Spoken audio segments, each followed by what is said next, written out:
Alors Jean-Paul Delevoye hier a dit « Nous devons nous remettre en cause, cul par-dessus tête ».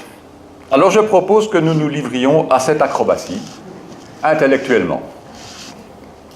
Vous le savez, la méthode de transmutation consiste à choisir un thème et puis à donner à chaque thème des approches différentes que nous espérons complémentaires, politiques, économiques, sociologiques, anthropologiques, philosophiques, culturelles, médicales, neurologiques, etc. Chaque orateur parlant, s'adressant à vous, à partir de sa spécialité. En fait, il n'y a pas de raison que je n'en fasse pas autant. Je suis philologue et historien. Bon, historien, vous savez ce que c'est. Philologue, c'est déjà moins sûr. Un philologue, c'est quelqu'un qui décortique le sens des mots et des textes jusque dans le moindre détail. Il n'est donc pas vraiment étonnant que je sois devenu aussi un spécialiste des études byzantines. Alors je voudrais ici donner au thème de transmutation 2016 une approche supplémentaire, l'approche philologique. Ça n'a encore jamais été tenté dans transmutation jusqu'à présent. Et je m'y sens d'autant plus autorisé et invité que plusieurs orateurs ont fait de l'étymologie, ont fait appel à des mots grecs et latins, on l'a entendu hier, on l'a encore entendu aujourd'hui, donc je ne suis pas le seul. Et puisque, pour ceux d'entre vous qui ont déjà assisté à des éditions précédentes, puisque j'ai déjà présenté des conclusions qui étaient un résumé des communications, des conclusions qui étaient une lecture transversale des communications, et même des conclusions qui étaient des non-conclusions, et puisque Stanislas, dans son introduction, a présenté les orateurs, leur sujet et le thème qui les relie, je ne dois pas le faire. Et j'ai choisi cette fois-ci de vous présenter des conclusions qui soient une communication de plus sur le thème de l'année 2016, en essayant d'intégrer dans cette approche philologique toute une série d'éléments qui ont été présentés pendant ces 2 journées. Et si possible, avec un peu d'humour, comme l'a si bien fait tout à l'heure Christophe Blanchard-Dignac, et reconnaissons que faire de l'humour sur l'éthique et la RSE, ce n'était pas évident. Cul par-dessus tête donc, c'est parti. Conclusion en 7 points, je suis déjà au second. Transmutation. 2010, performance et bonheur. 2011, sens et connaissance. 2012, valeur et volatilité. 2013, audace et résistance. 2014, désir et efficience. 2015, des racines et des ailes. 2016, avoir et pouvoir. À la lecture de ce tableau de chasse, je pense à Raymond DeVos, à un célèbre sketch de Raymond DeVos dans lequel, à force de longs arguments, il met en avant les effets bénéfiques pour la santé du sommeil. Argument qu'il réussit en fin de sketch à rassembler, ramener en une formule elliptique, se coucher tard, nuit. Et puis, à force de nouveaux arguments, il arrive à ramasser encore un peu plus cette formule et à la faire tenir en un seul mot, nuit. Eh bien, transmutation, c'est un peu ça. Tous les titres de transmutation de 2010 à aujourd'hui, on peut les faire tenir dans un seul mot. Lequel? Et, naturellement, le vrai sujet de transmutation, c'est le « et ». Et puisque Christophe Blanchard-Dignac avait commencé son intervention par une définition, en bon philologue, je ne peux pas faire moins, « et », conjonction de coordination qui sert à lier les parties du discours, les propositions ayant même fonction ou même rôle, qui sert à exprimer une addition, une liaison, un rapprochement. Définition du grand Robert dans sa version papier, désolé. Je ne fais pas partie du groupe des jeunes. Donc... À première vue, donc, le sujet de transmutation 2016, avoir et pouvoir, s'inscrit parfaitement dans la ligne des éditions précédentes, dans la tradition transmutation. Mais pourtant, le sujet de cette année contient dans son énoncé au moins 2 différences importantes, à mes yeux de philologue en tout cas, et qui sont aussi en partie des nouveautés. Première différence, avoir et pouvoir sont à la fois des noms et des verbes. C'est la première fois. Va-t-on enfin parler d'action à transmutation en utilisant des verbes? Nom et verbe à la fois parce que c'est une caractéristique des langues indo-européennes présente en français, la possibilité de substantiver des verbes, possibilité qui tient en grande partie à à l'existence de l'article, le boire et le manger. Imaginez-vous qu'il y a des langues sans article qui ne peuvent donc pas faire ce que nous faisons ici aujourd'hui. Deuxième caractéristique, avoir et pouvoir forment une homéotéleute. Une assonance. Bon, pour faire simple, pour les non-philologues, une rime. Avoir et pouvoir. En fait, ce n'est pas tout à fait la première fois, parce qu'en 2011, déjà, nous avions sens et connaissance. Donc, on avait innové. Et puis, si on prend les termes de transmutation depuis le début, on constate que nous avons choisi, de manière involontaire, toute une série de mots qui riment. Performance, sens, connaissance, résistance, efficience. Incroyable succession de rimes en ans ou en sens. Si nous étions freudiens, nous dirions que l'équipe de transmutation aime bien qu'on l'encense. Substantiver des verbes, créer des assonances ou des rimes, c'est cela qui sera mon fil rouge dans ces conclusions. Troisième point. Repartons de la rime, avoir et pouvoir. Il y a en français 5 verbes simples, c'est-à-dire non composés, avec cette même assonance, cette même rime. Avoir, pouvoir, voir, savoir, devoir. Tous les autres sont des composés. Ces 5 verbes viennent tous du latin, pas du grec. Et ces 5 verbes viennent tous de racines distinctes, donc ils ne sont pas apparentés entre eux, en dépit de leur ressemblance phonétique. Et en plus, chacune de ces 5 racines a produit en français bien d'autres mots apparentés à ces verbes. Par exemple, la racine de savoir, qui vient du latin, a produit sagesse. Savoir et sagesse, c'est la même racine, tout un programme.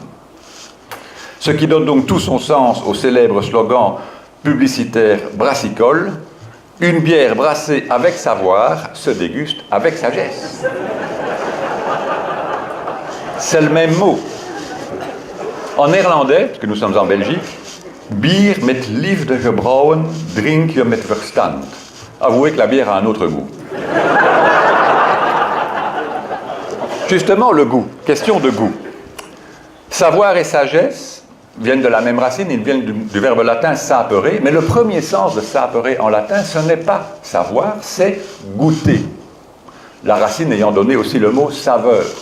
Savoir, sagesse et saveur, c'est la même famille, c'est le même champ sémantique. Ça me rappelle une phrase de Jean-Paul Delevoye hier qui a dit qu'il faut il faut la gourmandise du futur. C'est bien une question de goût. Parler du futur, c'est aussi une question de goût. Savoir, c'est goûter. Savoir, c'est éprouver et apprécier le goût des choses, des idées, des mots, des faits. La sagesse, c'est la capacité de goûter, la capacité d'éprouver le goût sans aller plus loin. Ça n'a donc rien à voir avec connaître et connaissance. Connaître et connaissance suppose davantage une maîtrise de l'objet connu. François Ledos, ce matin, nous a bien montré que la connaissance était du domaine de la conscience et pas de l'inconscient.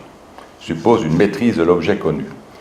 Savoir et sagesse, c'est de l'ordre de la perception, du contact, de l'ouverture à quelque chose d'autre que nous et que nous acceptons de toucher, concrètement ou abstraitement. Connaître et connaissance, c'est de l'ordre de la maîtrise, de la capacité de dominer un objet. On est là beaucoup plus proche de pouvoir. Pouvoir est beaucoup plus proche de connaître que de savoir. Savoir, donc, c'est quelque chose de très ténu. Jean-Paul Delevoye, à propos des experts, a dit « Plus on sait, moins on a de certitude ». Plus on sait, moins on a de certitude, ce qui rappelle la phrase socratique « Tout ce que je sais, c'est que je ne sais rien ». Et d'ailleurs, Jean-Paul Delevoye a cité Socrate hier dans les réponses aux questions en fin d'après-midi. Les discours sur le changement, la révolution, la mutation, la transmutation, la transformation, la métamorphose fut-elle vibratoire, montrent une deuxième chose. C'est qu'on utilise beaucoup de mots différents pour parler de ce fameux changement. Pourquoi utilisons-nous beaucoup de mots ? Eh bien parce que cette évolution est difficile à cerner. Elle est vraiment difficile à identifier. On voit plus ou moins le pouvoir de cette évolution, son potentiel, mais on ne voit pas qu'il y a le pouvoir, la puissance sur cette évolution. Pourquoi ? Parce que nous manquons de recul. Il est extraordinairement difficile de parler d'une évolution dans laquelle nous sommes nous-mêmes immergés. Le futur est incertain, le présent est fugace. Croyez-en l'historien, seul le passé est sûr. Et il nous influence. C'est ce que nous a dit à sa manière François Ledos, les parties chargées sont ancrées dans le passé, notre passé non guéri influence notre leadership et ne propose pas les bonnes solutions. Eh bien, ce qui est vrai à l'échelle d'un individu est vrai aussi à l'échelle d'une collectivité ou d'une société. Gilles Babinet, hier, a comparé les MOOCs à Gutenberg, disant que c'était une révolution de la même taille de la même ampleur que la découverte de l'imprimerie. Il a aussi fait référence à la technologie romaine et à sa disparition. Ça m'amène à une question.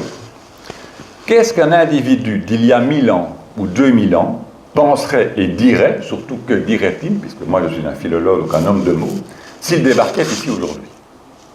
Ou plutôt, qu'aurait-il dit en son temps s'il avait eu la prescience de ce que son monde allait devenir? Vu d'aujourd'hui, il n'aurait rien pu dire. Il n'aurait rien pu dire parce qu'il ne pouvait pas penser son monde à plusieurs siècles de distance et parce qu'il ne disposait pas des mots pour parler de réalités nouvelles. Mais nous non plus. Nous non plus. Nous sommes exactement dans la même situation quand nous parlons de notre futur. Nous parlons de mutation, de changement, etc.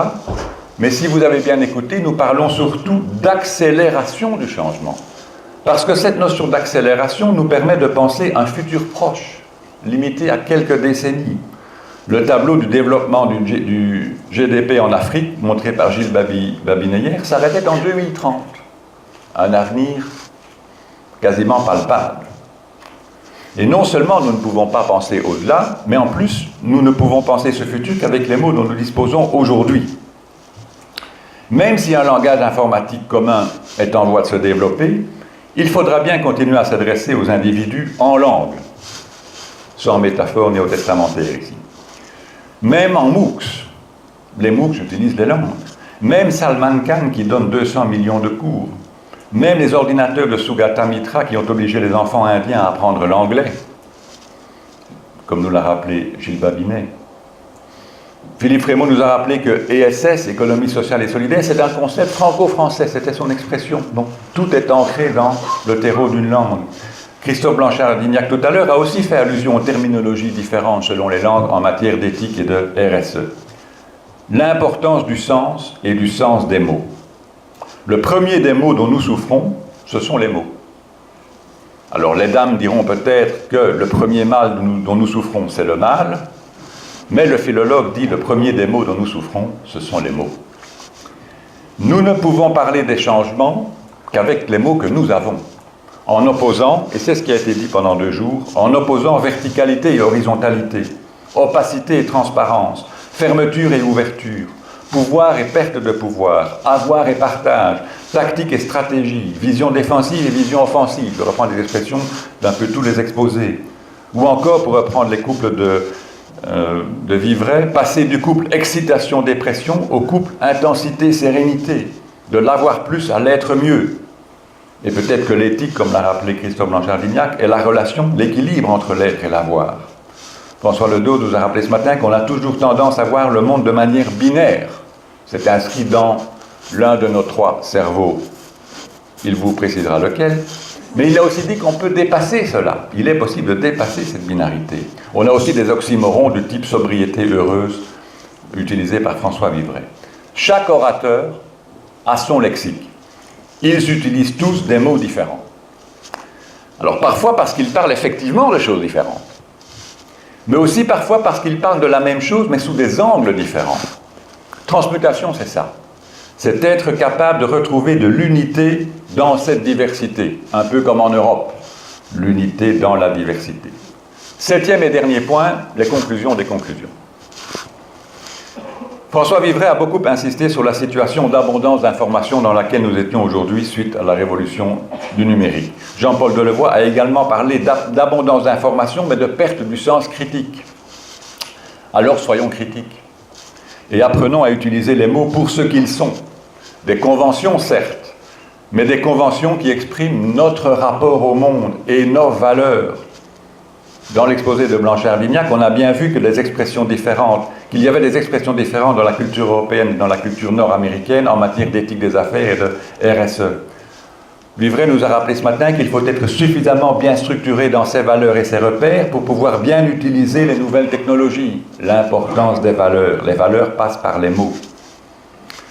Dans l'exposé de Christophe Blanchard-Lignac ce matin, on nous a rappelé que pour une entreprise, oublier ses valeurs, c'est sacrifier son avenir. C'était un tout petit caractère dans un des slides, mais si vous avez une mémoire visuelle, vous avez vu ça. Pour une entreprise, oublier ses valeurs, c'est sacrifier son avenir. C'est vrai aussi pour un individu. C'est vrai aussi pour un groupe. C'est vrai aussi pour une société tout entière. Vu que le pouvoir n'est pas nécessairement une question de puissance ou de maîtrise, mais aussi et peut-être surtout une question de possibilité, de potentialité.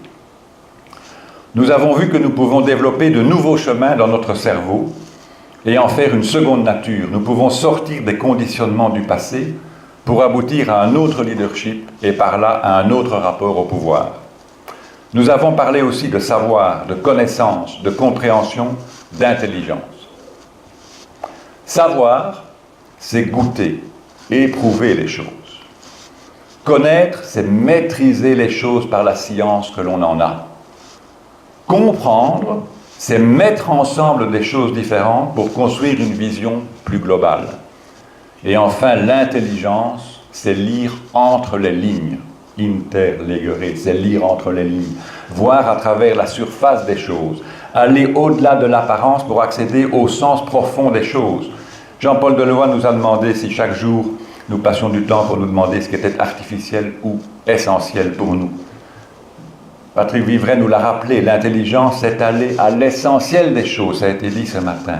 Vivray encore, il faut se poser la question de l'essentiel est un acte politique majeur. Le vrai pouvoir, ce n'est pas d'avoir ou de posséder des choses, c'est d'avoir l'intelligence des choses et surtout l'intelligence de soi-même. Mais pour cela, il faut passer par la science, la connaissance et la compréhension. C'est l'ambition de transmutation. Sur un thème donné, essayez de l'approcher sous différents angles. On commence par aborder le sujet, humblement. C'est l'introduction par Stanislas, la première communication qui brosse un tableau d'ensemble, savoir, goûter, appréhender le sujet. Puis viennent les autres communications qui nous permettent de maîtriser diverses notions, connaître. Après l'ensemble des communications, on peut enfin faire des liens et mettre ensemble les éléments, comprendre. Enfin, si tout va bien, à l'issue de ce parcours initiatique, pour ceux qui ont bien suivi, on accède à l'intelligence du sujet, grâce aux conclusions.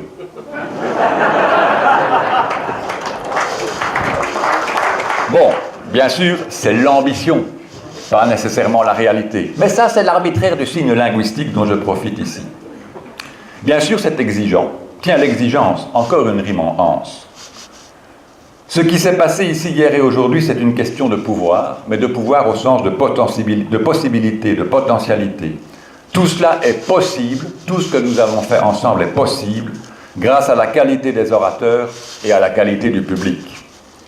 Les orateurs et le public, ça sonne comme un titre de transmutation. Les orateurs et le public.